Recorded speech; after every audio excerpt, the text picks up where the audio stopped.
Hi everyone, welcome back to my channel. This is Khadar Basha. So far we have completed 16 modules successfully. Now we are going to discuss 17 module that is COVID-19 scenario addressing the challenges in school education.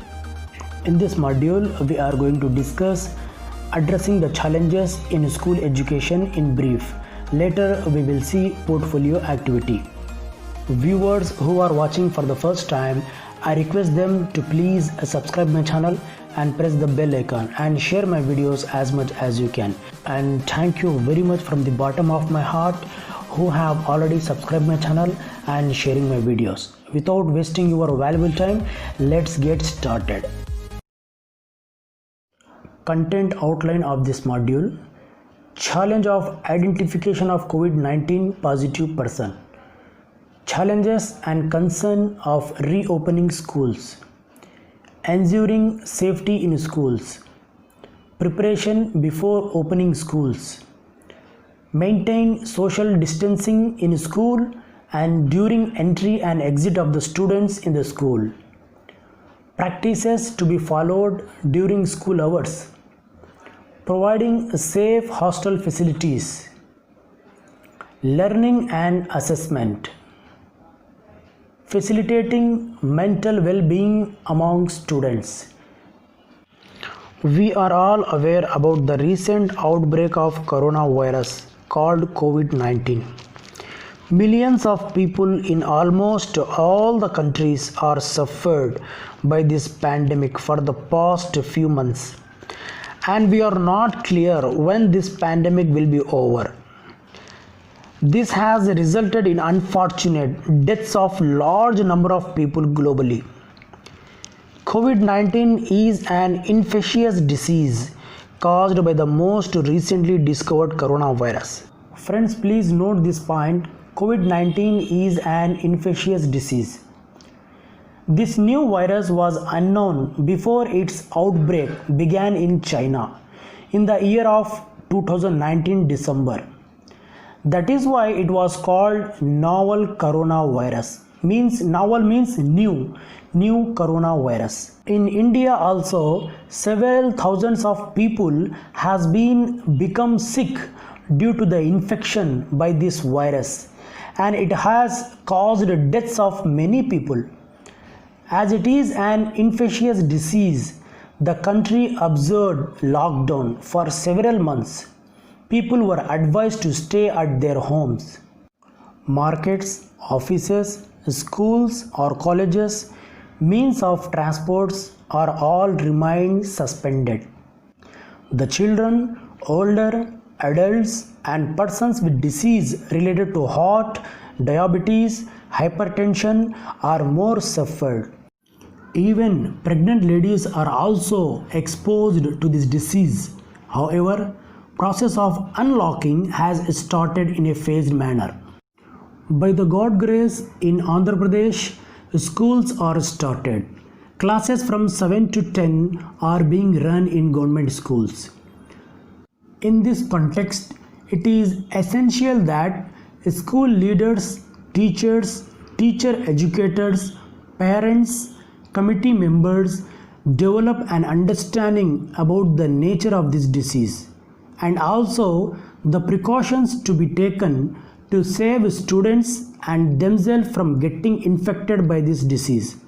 We are aware that COVID-19 is transmitted through direct contact with respiratory droplets of an infected person generated through coughing and sneezing.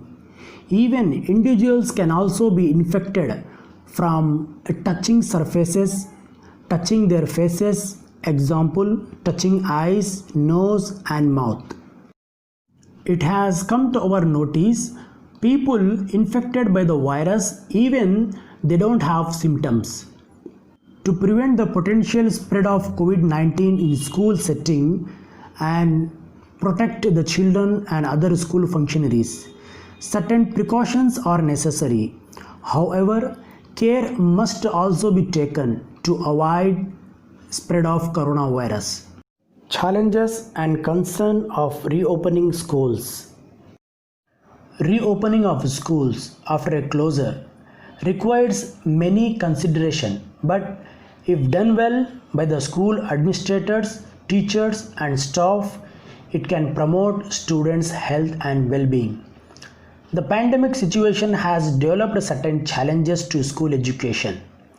Some of these challenges are mentioned here. The first and foremost is creating awareness and caring about COVID-19 among the students and teachers. The next one, prioritizing health, well-being and sanitization in school children. Next, maintaining social distancing and creating stress-free learning environment. In this crisis, every stakeholder need to rise, took occasion to shoulder the responsibility of ensuring safe environment in the school so that no one gets infected by the virus. After reopening the school, during the first week, formal teaching learning may not take place. Conduct new practices that they are expected to follow. Their mental preparation efforts should be made towards awareness generation, practicing safety exercise, mock drills, etc. A sense of confidence need to be developed among the students as well as parents. Ask open questions about their activities during closure of the school. What precautions they and their family took during the pandemic, and listen to them.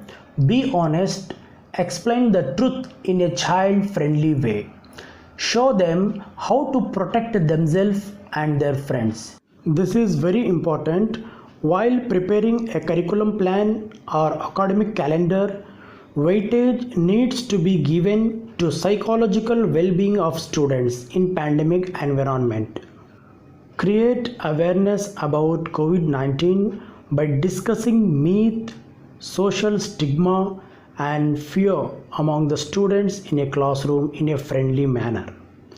Children may be asked to take a pledge focusing on do's and don'ts.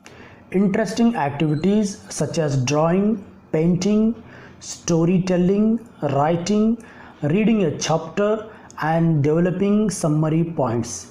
Numericals or sums on the concepts already explained well in the school.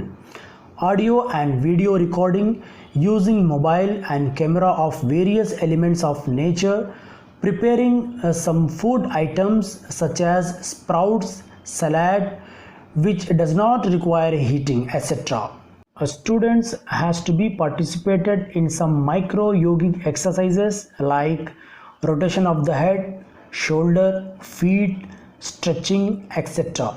For primary students, and some simple asanas like Tadasana, Vikshasana, Swatikasana, Vajrasana and other breathing practices like Kapalbhati, etc. can be organized for students in upper primary classes. The alternate day school scheme envisages that during period of pandemic, learning of students will comprise of face-to-face teaching in school and self-study at home. Making the alternate day school model workable is a new emerging challenge to educators, teachers and parents. The main challenge is to create awareness among students on clarity and purpose of alternate day school model.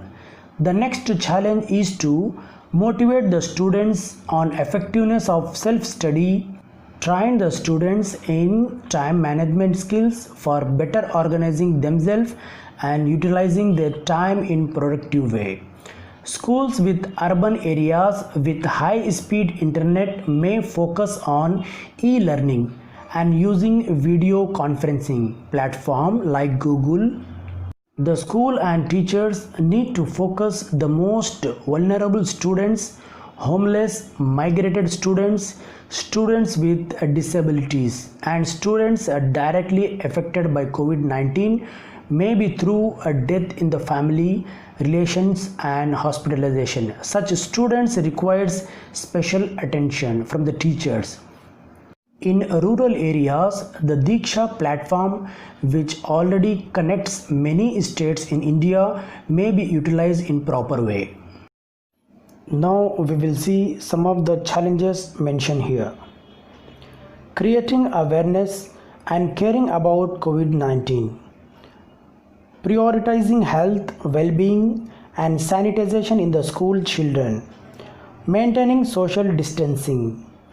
Creating stress-free learning environment. Practicing child-friendly teaching learning methods. Focus on experiential learning. Motivating self-study, it is very important. Ensuring learning outcomes. Digital online education. Providing counseling services in every school. Teacher-parent community participation. Portfolio activity. Prepare an action plan for safe school during COVID-19.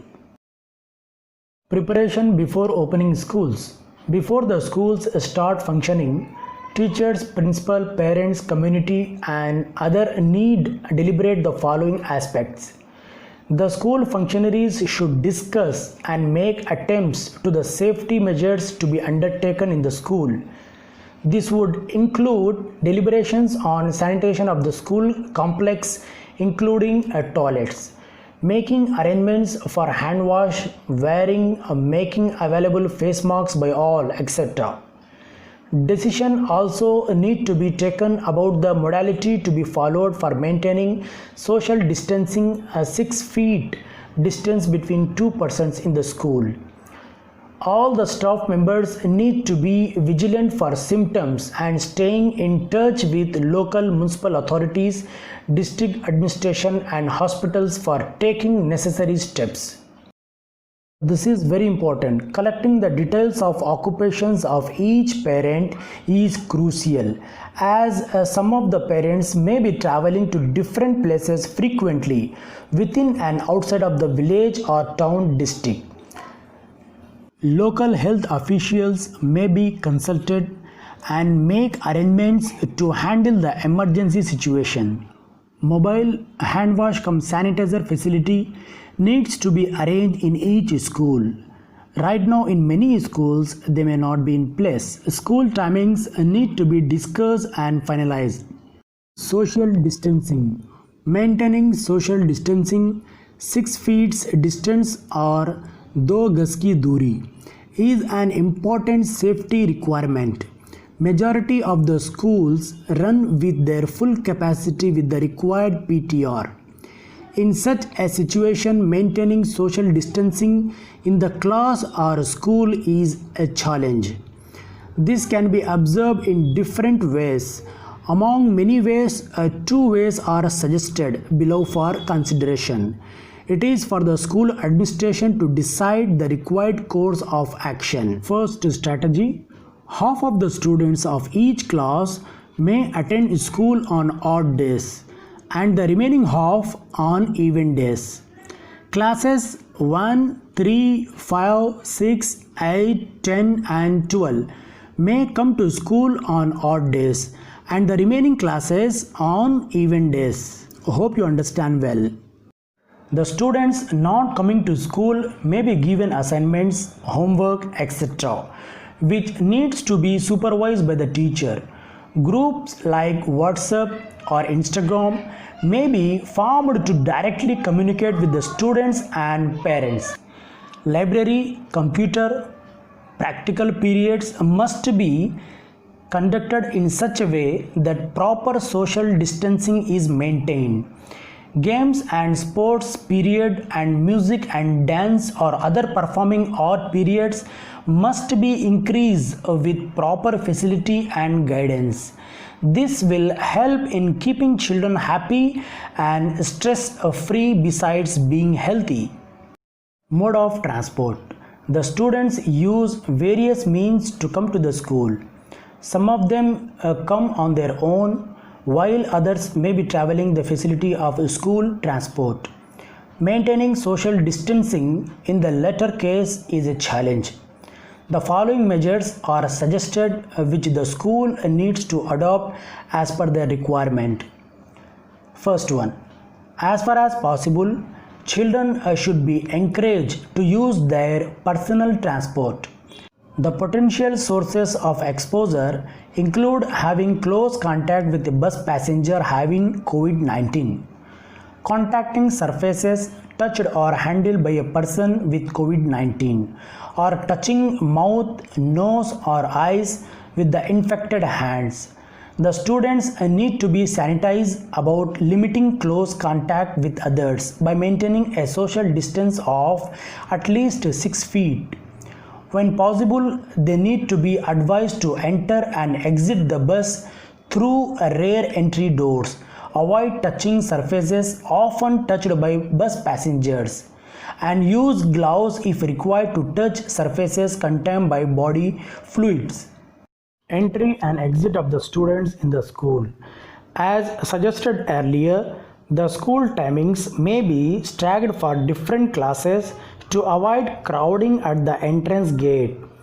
All school functionaries must be properly instructed to ascertain standard operating procedure in the following areas. Scanning of each and every staff member of the school without fail for fever or cough and cold. Scanning of every child daily at the time of entry of the school for fever, cough and cold. Provision of sufficient number of hand washing stations with facility of soap and water, and to ensure by monitoring that every child washes hands at regular intervals, and especially before and after eating food. The closing time of a school is perhaps the most chaotic time in many schools, and no social distancing is maintained. Therefore, school heads, teachers and other staff must be properly sanitized to disperse students of different classes in staggered manner. Following strategies may be adopted. If the school has all stages, then starting and closing time of primary classes may be kept different. This may be done by adopting 30 minutes late starting and 30 minutes early closure for primary children. Only problem may be there for a few cases in which siblings are there with one in primary and other in upper primary or higher classes. This can be handled by allowing entry of siblings together. For example, if a school has two stages, that is primary and upper primary, if upper primary school starts at 9 o'clock, then primary school should be started at 9:30, means 30 minutes late starting. If the closure time of upper primary school is 4 o'clock, then primary school should be closed at 3:30, means 30 minutes earlier. Even for higher classes, the dispersals have to be controlled in the following manner. Separate pickup and drop points of students coming by school bus and dropped by parents. No unregistered bus or van be allowed to pick up or drop students. Ensuring proper social distancing in school bus or van. Joyful learning. How do we conduct a joyful learning in the classroom so that our children will pay their attention towards the teacher and lesson? Create a joyful classroom environment before starting a formal teaching of a lesson in innovative ways. For example, this can be achieved by telling motivating story, asking relevant questions, or finding relevant lesson in the textbook. Topic is a happy child. It's a poem. Now question will be arise, how do we conduct a class in joyful way? First of all, what we have to do, a child may be introduced here to the concept of happiness. There are two key sources of happiness, house or family and nature. The teacher can gently expand the understanding of the child by looking at two words that are closely interrelated, house and home. House is only a physical structure made of bricks. It becomes a home when it is filled with love because of the people living within. Like that, teacher should ask a few questions related to the topic and later start the poem. Friends, if you like my video, then please press the like button and share my videos as much as you can. Support me by subscribing my channel and press the bell icon so that you will get my latest videos on your YouTube channel. Thank you very much for watching my videos. Last but not least, take care, be healthy and be happy. Thank you.